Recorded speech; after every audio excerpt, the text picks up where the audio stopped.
What is up, my fantasy football fam?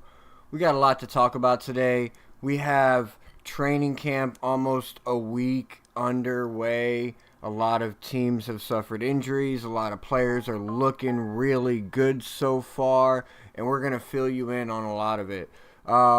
Travis Hunter, he's the biggest story the year for fantasy football.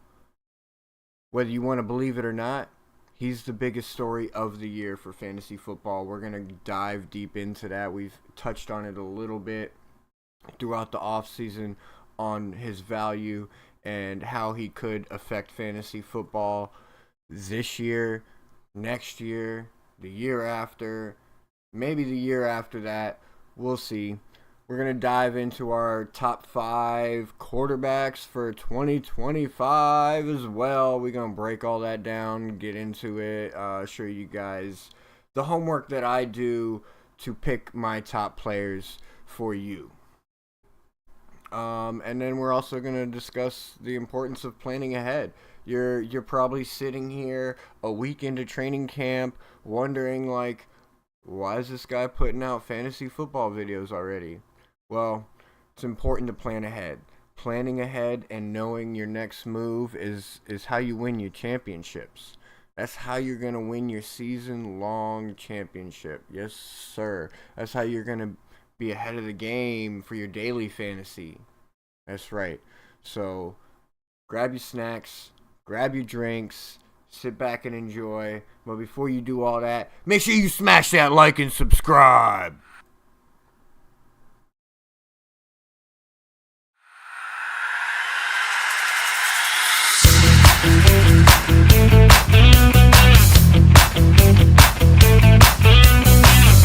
Well, all right, hey, Ron, it's been great talking to you.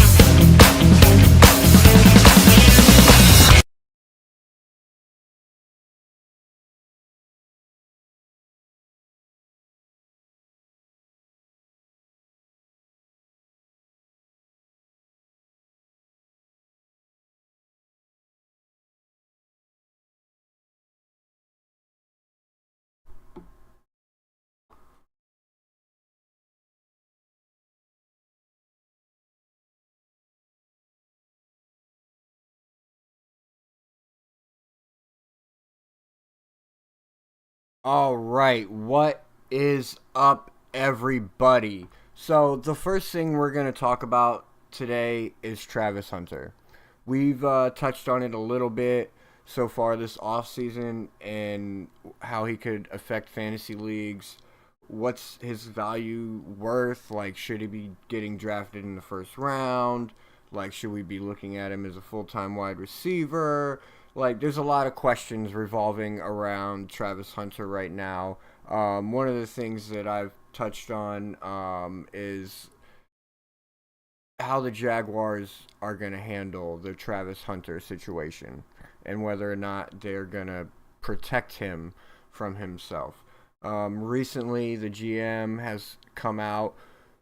The GM, Duval! The GM has come out and basically introduced Travis Hunter to the media.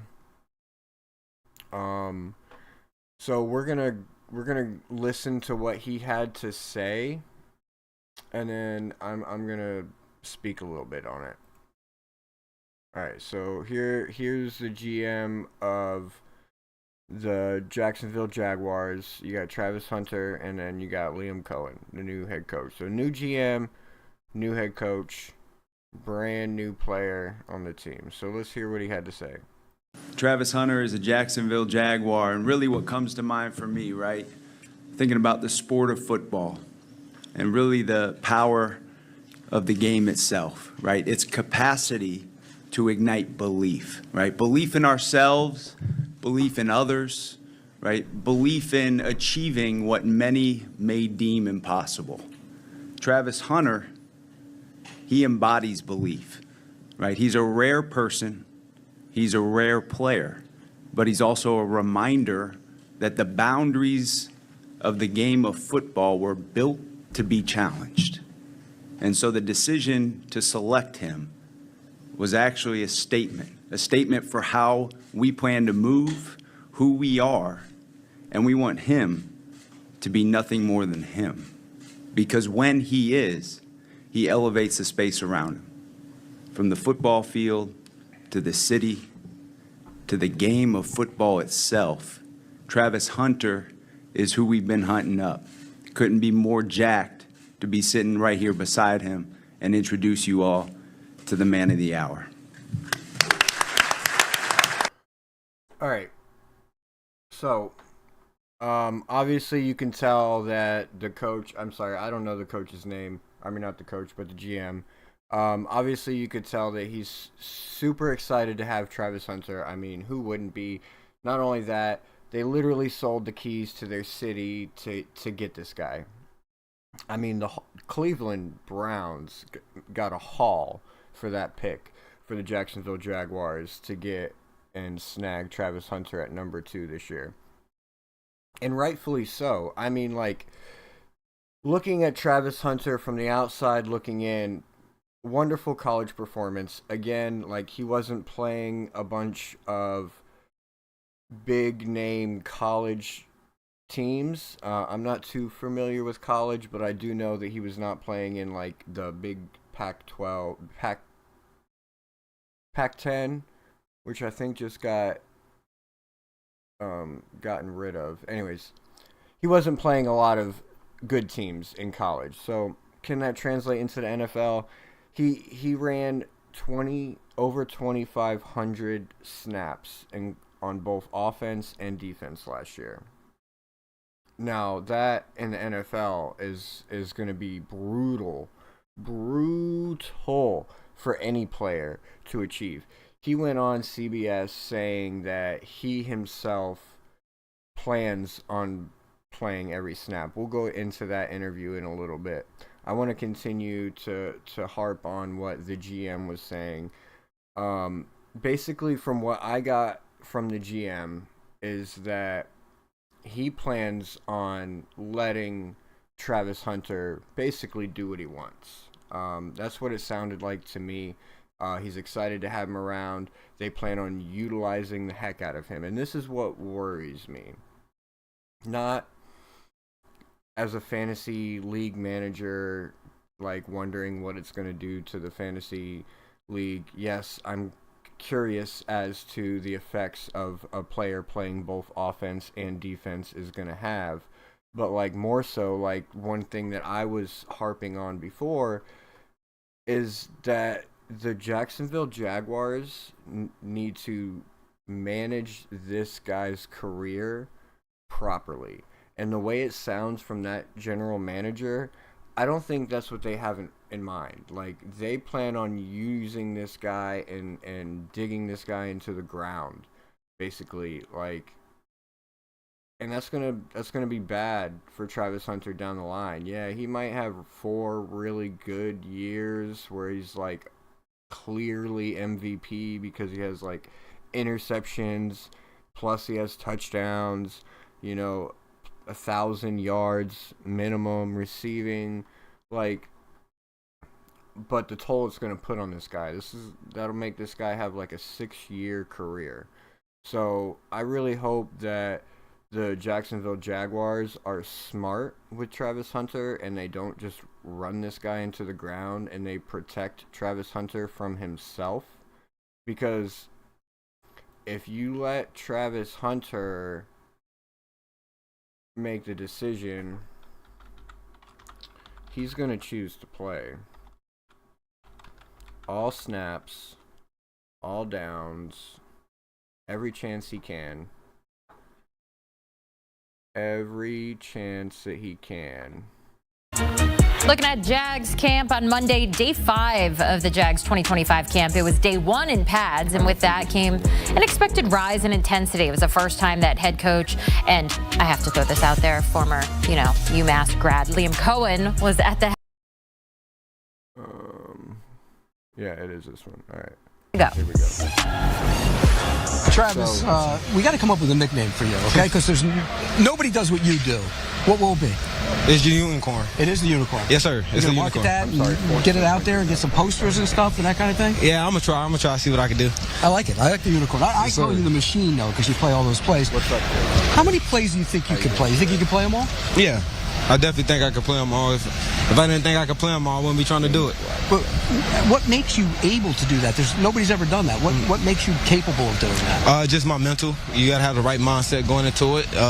You gotta have the right knowledge. You gotta understand what you're doing when you're going out there. You gotta understand how to take care of your body too. But like to be able to run like that, is it natural to you, or do you do extra work? How does it come to you? Nah, it's just natural. It's definitely natural. Yes, sir. Because it's hard to do. It's a hard thing to do. What's tougher for you, playing cornerback or playing wide receiver? Neither. Just gotta go out there and execute. If I'm covering you and I'm a DB, what is my biggest worry when I have to cover you? The ball in the air. Because you don't drop anything. Yeah, I'm going to get it. And then on the other side, if I'm against you matched up, what's my biggest worry? The ball in the air. I'm going to get it. If Travis Hunter, the DB, had to cover Travis Hunter, the wide receiver, how's he covering him? I don't know. We might never find out. You ever play it out in your head, though? Nah, I never do that. Do you model your game, like your cornerback game, after somebody? Nah. No? Nah. I just go out there and just try to be myself, be the best person I can be. Do you ever watch tapes of your old college coach, Dion, when he played? Nah, not no more. No? Nah. How about on the other side of the ball? Nah. All right, so we're going to stop it there for now before we end up getting some kind of strike. But as you can see there, Travis Hunter, if you let him, he's going to play. And he's going to tell you that he can play both sides of the ball. You can hear it clearly in the confidence that he had during that interview that he can talk his way into playing both sides. Now, I would like to hear what Liam... He is a bit special. I do agree with you. I would like to know what Liam Cohen had to say during that interview with the GM, James Gladstone, but I don't want to get a copyright strike, so we're not going to go back into those interviews for now. I'm going to give it a little bit. But I would like to know what Liam Cohen had to say, because that's really what's going to tell you. Because, like, yeah, the GM might push it, but really it's comes down to the coach's decision whether he puts him on the field or even makes plays for him. We've talked about it before that like the ideal spot for him would most likely be full-time defense, and he'll have some plays or he'll have some packages where he's out there on offense. And some of those packages might just be as a distraction.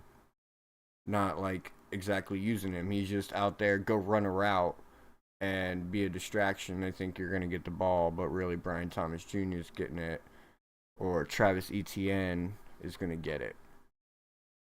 So it's going to be interesting to see what happens with Travis Hunter. He obviously plans on playing both sides of the ball.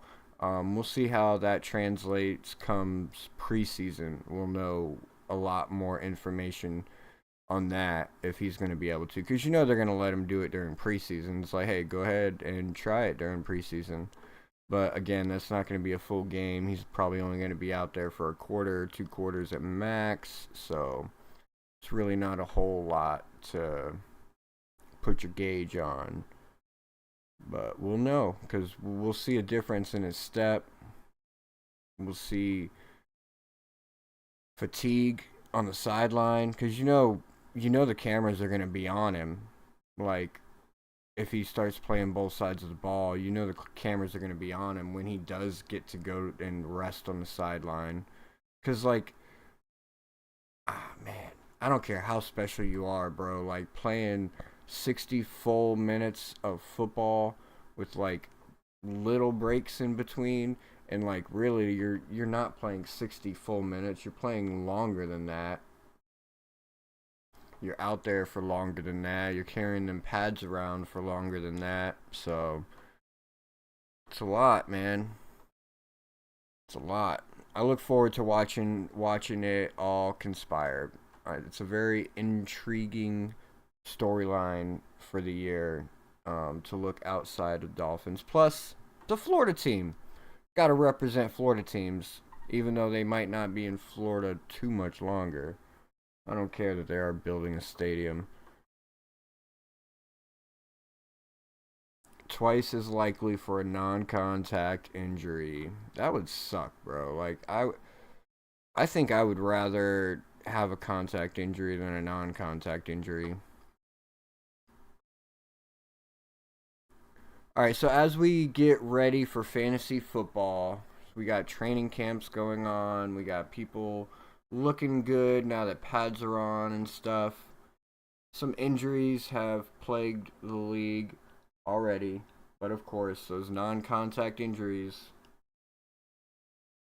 always seem to be season-ending.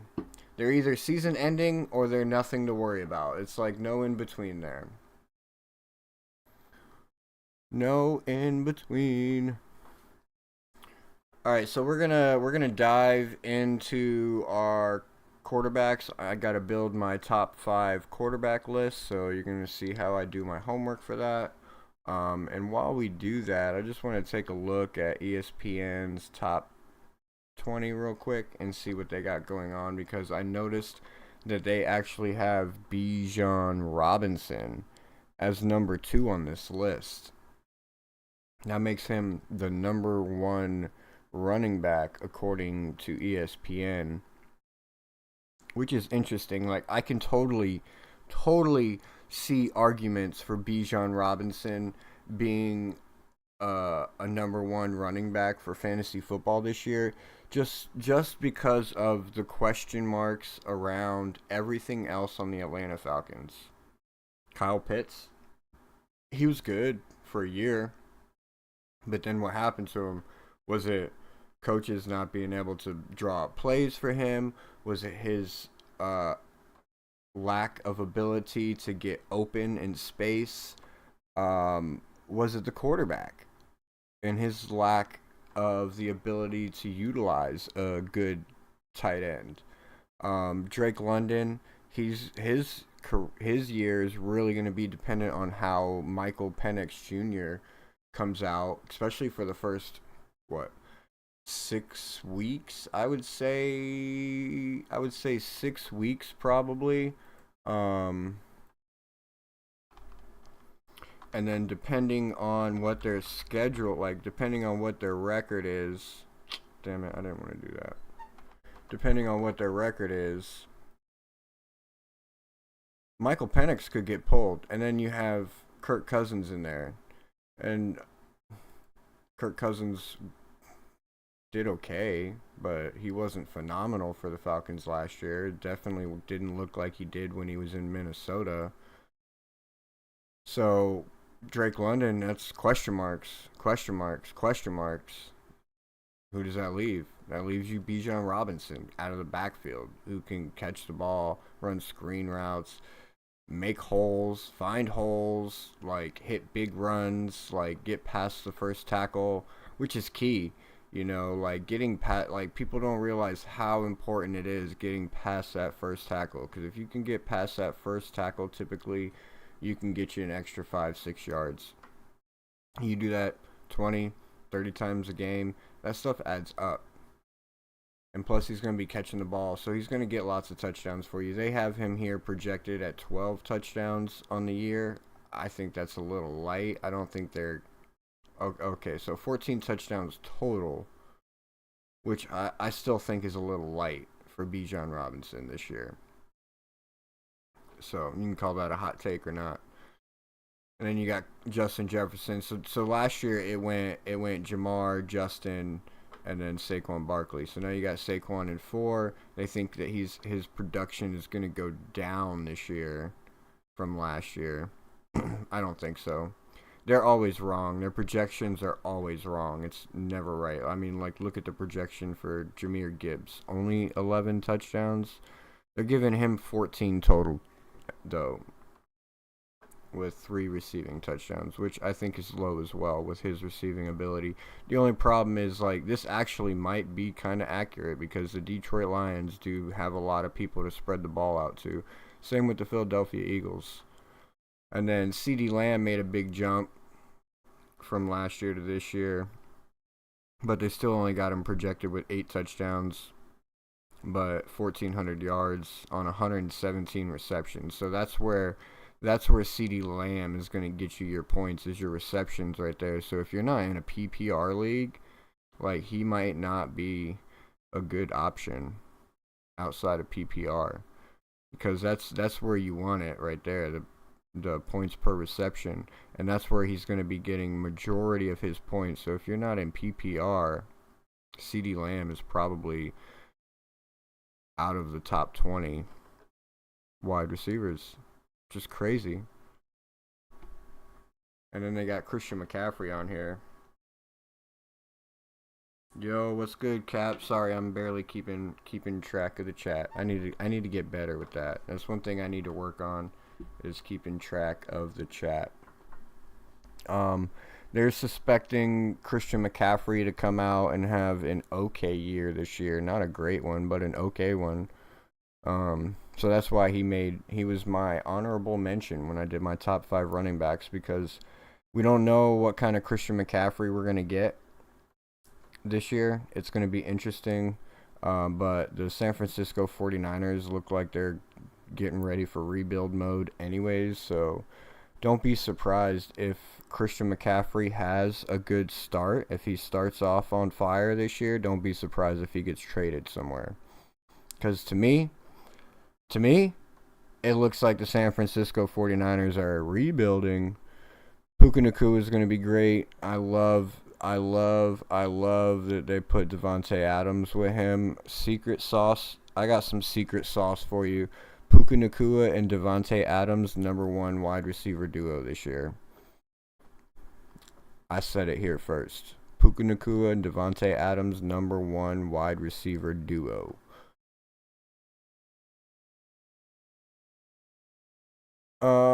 Then you see here they got Amon. See, some of this is like weird how they have them placed. Like, you have Amon-Ra St. Brown here with 290 points projected, but then Malik Neighbors with 299 projected. So Ashton Genty is falling. Before OTAs or during OTAs, Ashton Genty was was at number 7. So he has fallen 4 spots so far.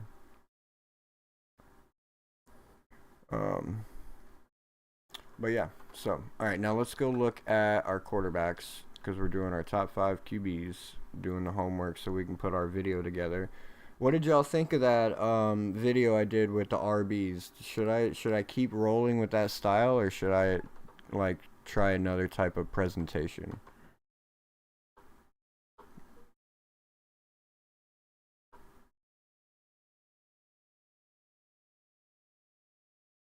Oh, look, ESPN is projecting Josh Allen to go back into the double digits on interceptions this year. He's like, oh, I had MVP last year. I'm good. I'm going to throw this ball, sling this ball all over this football field. I don't care if it's a blue jersey, a red jersey, a green jersey, just any jersey. Just catch it. I'm Josh Allen. I had an MVP. I'm going to retire with my 1 MVP. Yeah. Fucking clown. Anyways. They got him ranked as the #1 quarterback, though. So, ESPN. That's ESPN for you.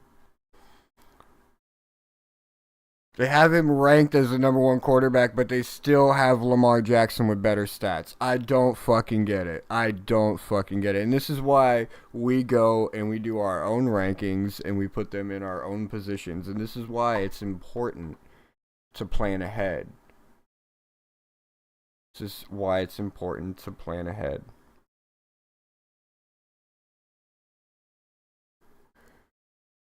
Yeah, they got Lamar Jackson only throwing 10. Still double digits. So, see, but these are so wrong. Like, I'm sure last year they had Josh Allen throwing like 12 interceptions, but he only threw 6. And I'm sure they had Lamar Jackson throwing a couple more than 10, and he only threw 4. So, I don't really look into these numbers. When I do my homework, I go and I look at strength of schedule. I look at who they're playing. And that's how I do my homework, because like that's really kind of how you got to plan ahead, man. You got to know who they're playing, especially if you're doing it season long. If you're doing season long championships and you're in a league where you're putting $100 down, 1,000, some people $1,000 down, bigger than that. My league's only a $20 league. If anybody wants in, I got one spot open. You need to plan ahead because you got to be prepared for late in the season for playoff rushes, things like that. So let's go through it. There, 1, 2, 3, 4, and 5 go Josh Allen, Lamar Jackson, Jaden Daniels, Jalen Hurts, and Joe Burrow. Now, I'm not a big fan of Joe Burrow. I'm really not. But as far as fantasy football goes, yes, I can rank him in the top 5 for sure. Outside of fantasy football, no, he would not be in the top 5 quarterbacks. Not on my list. I mean, he is on some people's list, but not on my list. Sorry. Like, just because you went to the Super Bowl doesn't mean that you're an elite quarterback. What have you done since you've gone to the Super Bowl? I mean, you perform well, but you don't win the big games. So, here we go. We got Patrick Mahomes. I mean, he's him. Bo Nix, Kyler Murray, Brock Purdy. So we're just gonna go through and we're gonna go ahead and eliminate who we don't think is gonna be in the top 5. At least this year, anyways. I'm gonna start at the bottom of their list. Most of these people aren't even gonna get to play unless their starter gets hurt. So they're out. Shador, Dillon, out. Kenny Pickett, out. Jackson Dart, out. Daniel Jones, out. Tyler Show, out. Not top 5. I do think he has potential with the Saints' schedule to be a decent quarterback. So if you don't get a chance to get a good quarterback, you could probably sneak him in the last couple rounds, and he might pay off for you. He might be surprising. Russell Wilson, out. Aaron Rodgers, sorry, out. Sam Darnold, out. Bryce Young, out. Richardson, out. Geno, out. Penix, out. Like, Cam Ward, Trevor Lawrence, CJ Stroud. Trevor Lawrence, Cam Ward, out. CJ Stroud, I do want to look at their schedule. Because if you go back in history and you look at quarterbacks the year after they get rid of their big name wide receiver, they typically have a tendency to do pretty well. Josh Allen, when Diggs left, he did well. Patrick Mahomes, when Tyreek Hill left, he did well. Now that Diggs left Houston Texans, they got Joe Mixon, they got Nick Chubb over there. I think he could have a bounce back year this year. So we're going to hold on to CJ Stroud for a minute.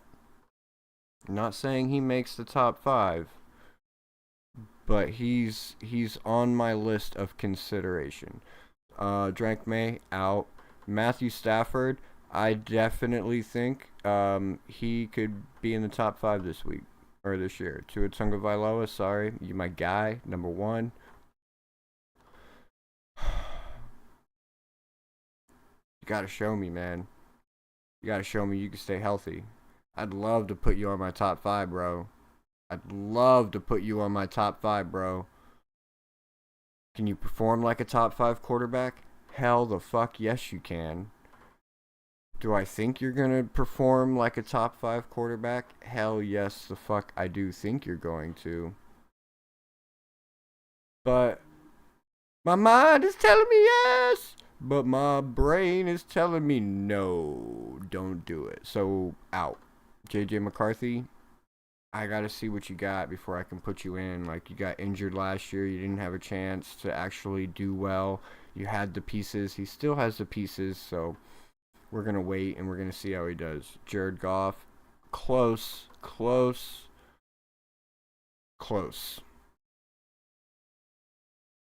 He could be in consideration. Jordan Love, I don't think it's going to be his year for a top 5 performance. Caleb Williams, Justin Fields, Dak Prescott, Justin Herbert, none of them will have a top 5 performance this year. Brock Purdy, Kyler Murray, no. Bo Nix, Baker Mayfield, I can see it.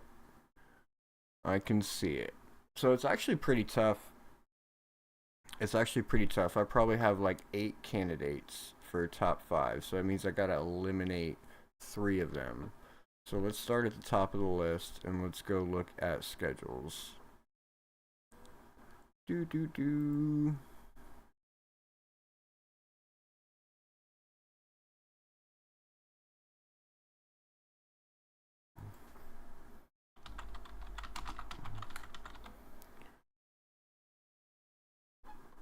Let's look at their schedules.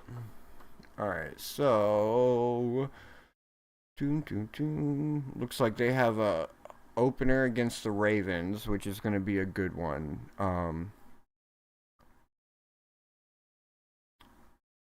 Good points.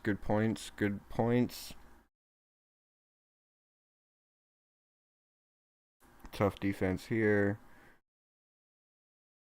Panthers, Chiefs, Bucks, Texans, Steelers, Bengals.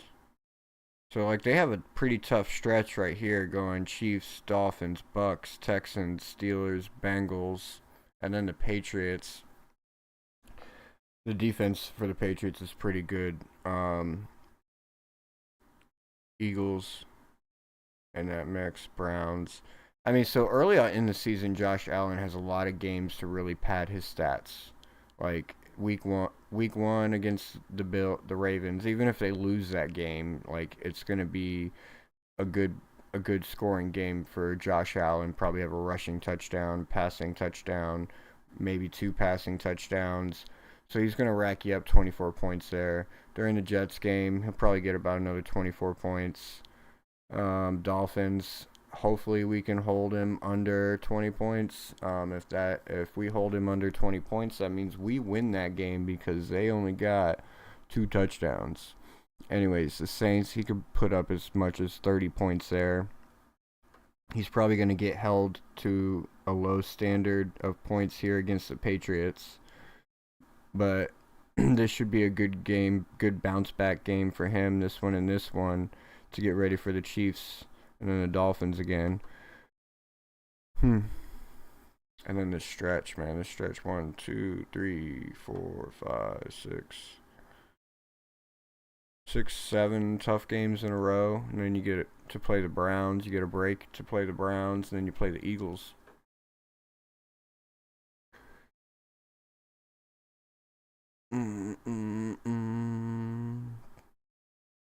Alright, so now let's look at the Ravens schedule.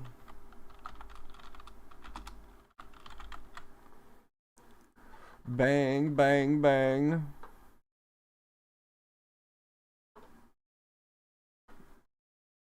Browns, Lions. We already know they start with Buffalo Bills.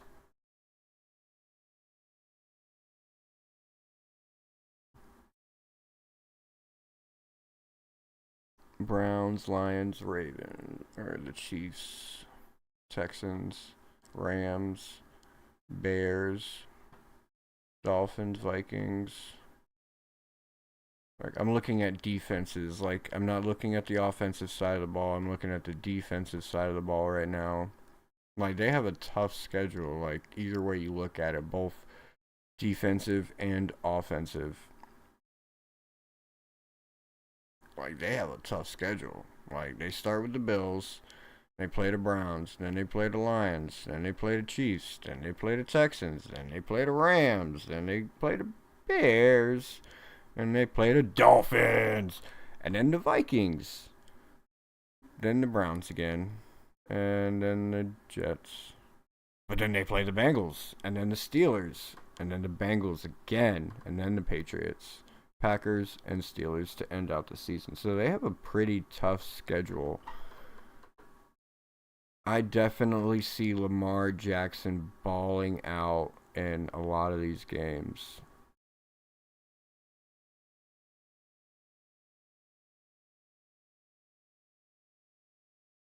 Right now I'm looking at pass defense. Because we know he's going to get runs. We know he's going to get at least 4, 5 rushing touchdowns.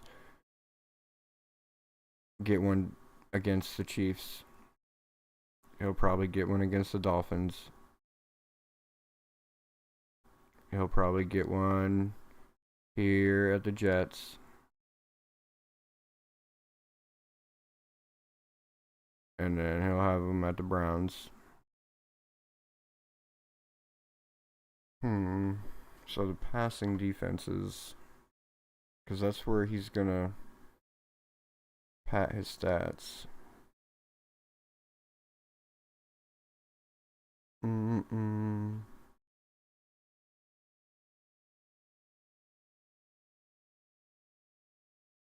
So like the Texans have a good passing defense, so do the Chiefs. Lions are more like front seven. They're kind of like the Dolphins. They have a good, strong front seven. They're lackluster in the back. I mean, they're in better position than we are for their corners, but still, like, most of their power is up front. The Chiefs, well, they're the Chiefs. The Rams, I mean, the Rams are a sneaky good team, and the Rams are hard to bet against every week because they are such a sneaky good team. So I'm just leaving that game out of it. The Bears, that's an easy game for Lamar Jackson to get some points, get a rushing touchdown, get a couple passing touchdowns. Like, Derrick Henry's going to pat his stats during that game. It's going to be all Lamar Jackson against the Dolphins because we're going to hold Derrick Henry to under 100 yards on that one. So let's hope. Anyways, Vikings. All right, so I need my pen and paper. I need my pen and my paper so I can write these notes down.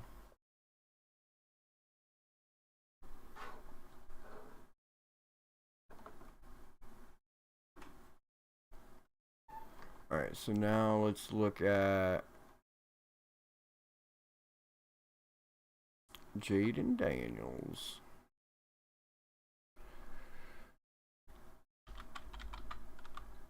Does anybody know if they're going to get their name changed back to the Redskins or not? I heard some whack rumors about that. I didn't look into it because I heard it came from the president. So I just kind of ignored it.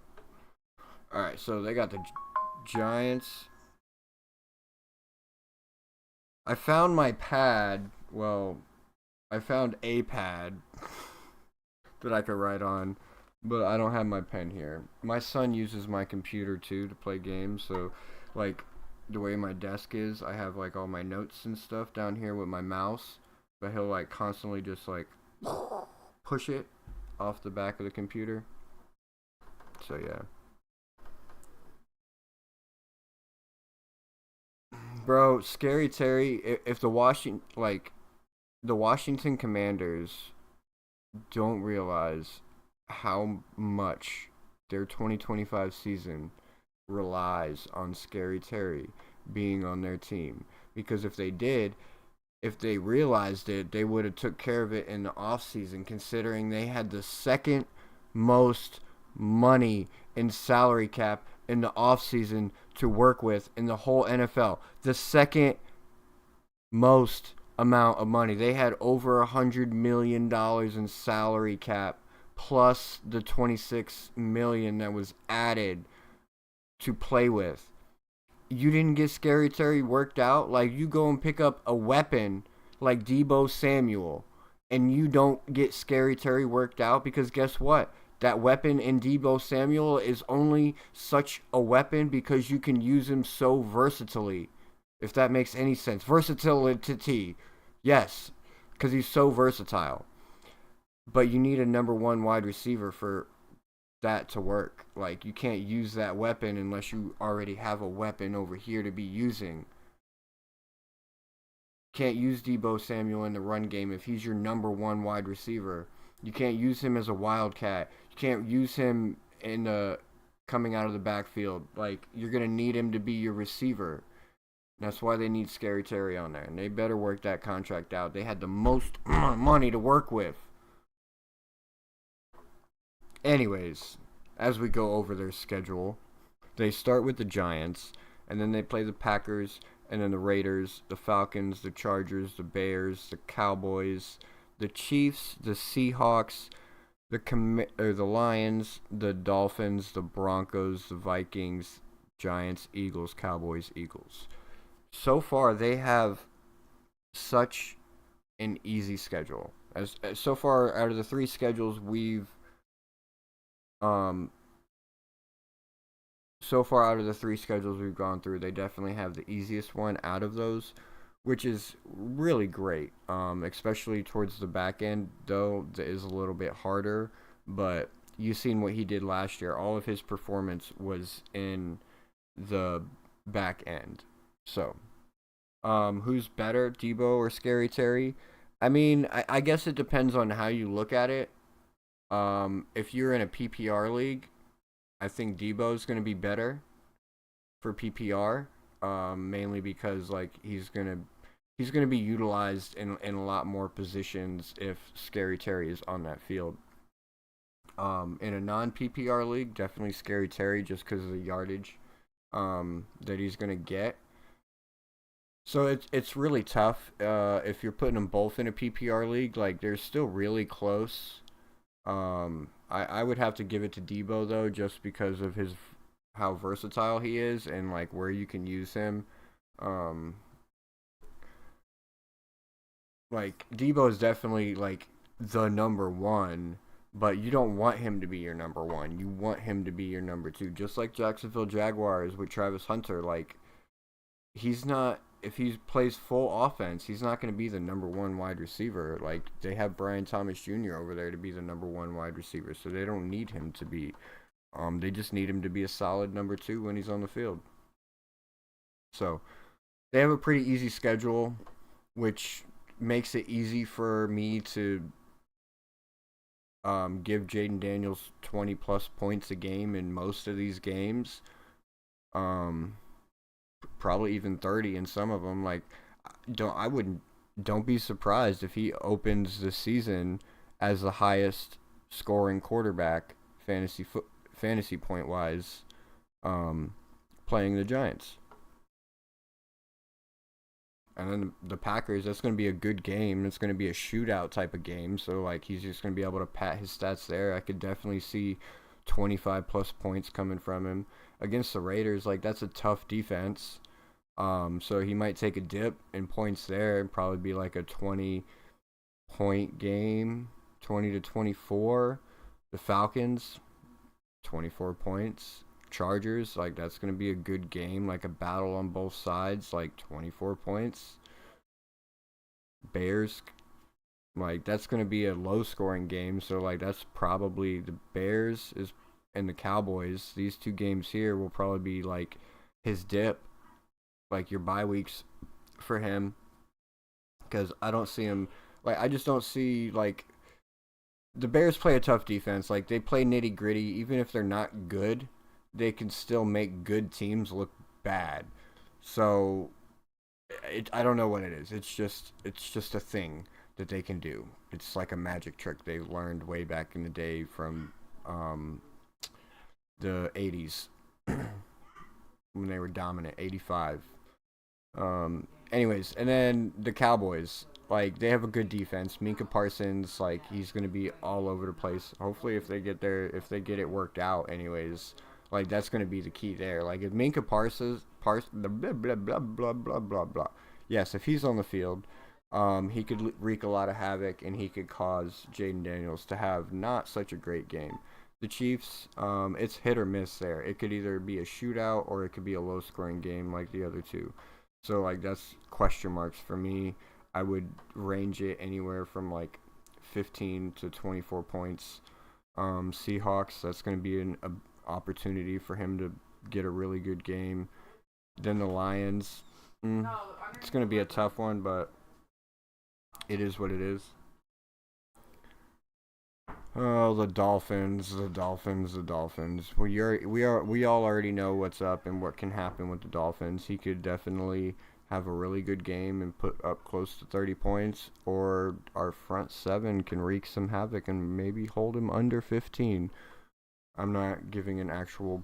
That's my range for that game. We're leaving it wide effing open.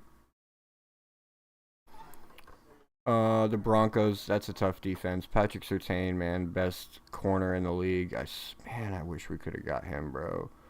Anyways, so that's going to be a tough game. He's not going to score a lot of, fantasy points there. It's just going to be a game that he plays. Same with the Vikings. Andrew Van Ginkel. What's up, bud? I hate you. All right. Well, my family's home now, so I'm going to finish doing my homework off the camera, and I'll put all this stats together, and I'll make a video for you guys, and you guys will have my top 5 quarterback list hopefully by the end of next week. And then after that, we're going to move on to wide receivers. We're going to do we're going to do wide receivers different. We're going to do 10. We'll do 10 wide receivers, the top 10. That way you guys have a good list of wide receivers to go into and be able to get through your first 2 rounds of your fantasy draft, maybe 3 rounds depending on how many people are in your league. And then we're also going to do wide receiver duos. So you already heard me stating, yeah, really, he's being like that.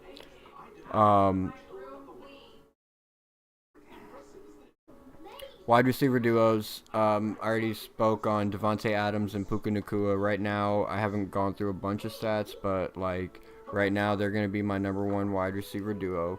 I'm also going to do some tight ends for you to keep an eye on. I'm not going to do a top 5 list because I feel like that's kind of cut clear and dry, I am going to go into a quarterback receiver duo for you guys as well. That way you guys can plan ahead to try and pair up your quarterback with a receiver. It may not be a wide receiver. It could be a tight end. It could be a running back. That way you're getting double your points for your touchdowns, for your yardage, for your receptions, all of that. It's been fun. I'll be back at you guys with some more fantasy football here in the near future, and hopefully my son won't come in and interrupt me in the middle of it. So make sure y'all smash that like and subscribe. Peace out.